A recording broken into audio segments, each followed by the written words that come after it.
There were people who dug out the coal. There were people who were shoveling the coal into the little carts.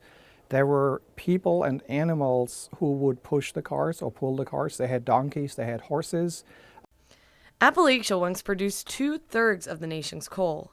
Around 1870, a coal boom started in this area. Railroads were built by the 1880s. The first railroads came to Athens and to New Straitsville and to Shawnee.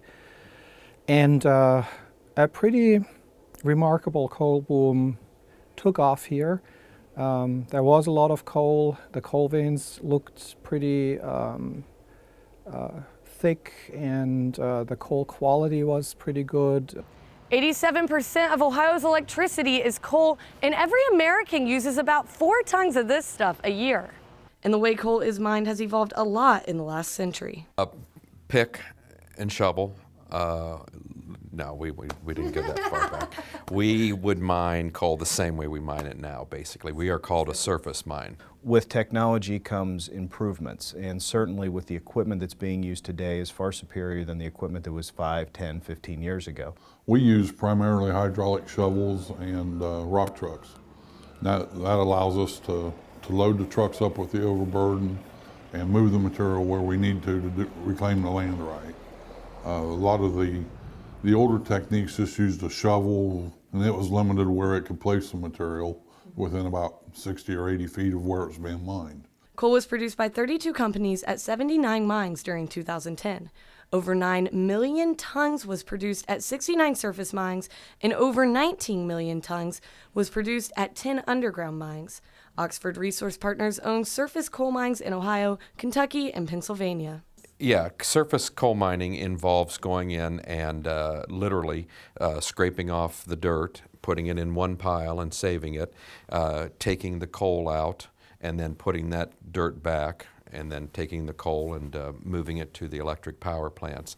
Sands Hill Mine near Jackson is also a surface mine that has been affected by all these changes in technology.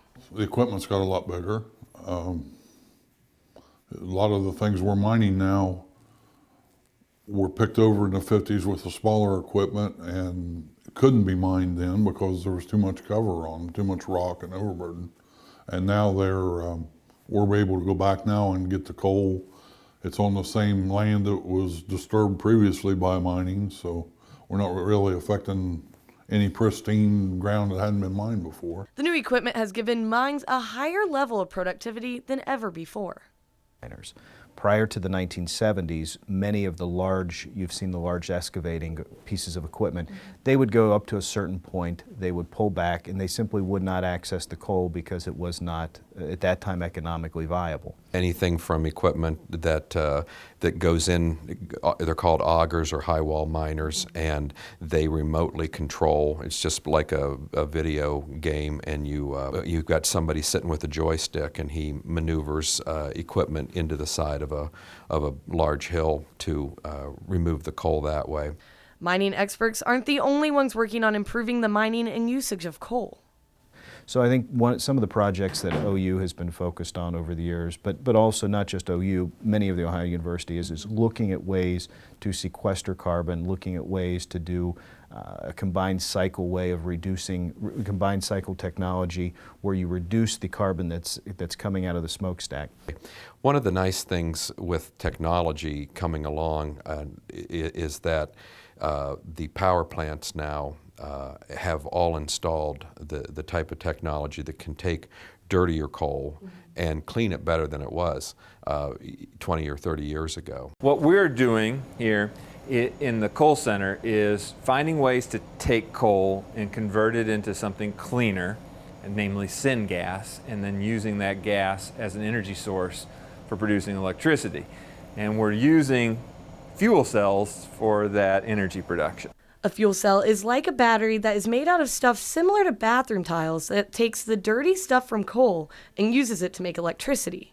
Another form of converting energy that the university is working on is through gasifiers. We heat the steam up to unbelievably high temperatures. We essentially create a steam flame and inject it into the bottom of the gasifier so that the solid fuel that's falling hits that intense flame and is almost immediately gasified, converted from solid to a gas.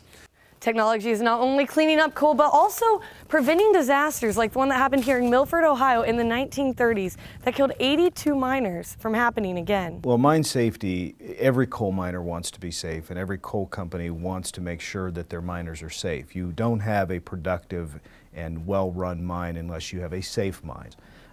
In Ohio, we put in place about 4 years ago, we put in place a mine safety rescue station located in Cadiz, which has one of the top-notch facilities where miners can go and get trained in real-life conditions. And one thing that we have found over the years is historically, if miners know what to do in times of an accident, first thing is to get out of the mine. That's your number one priority. But also, when you're going to combat the dangers that are inside the mine, how do you react to that? So we have put in place a real-life training station that's one of the best in the nation. Even with all these upgrades in technology, the future of coal still remains uncertain.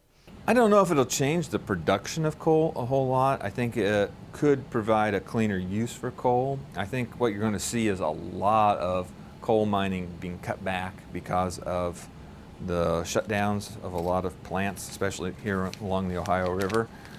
So it might stabilize the loss of mining jobs if it comes to this, but really what I think it'll mean is it'll be cleaner electricity from coal. And they'll keep coal in the, I hope, cross fingers, right, that they'll keep coal in the mix. It's here to stay. I mean, coal is constantly being beat down. This is nothing new when we hear the demise of coal, but you know, it is frustrating. It's a dirty business. There's no getting around that. But you like and I like, we all like to be able to go over and literally with a flick of a switch have our power lights, our lights come on.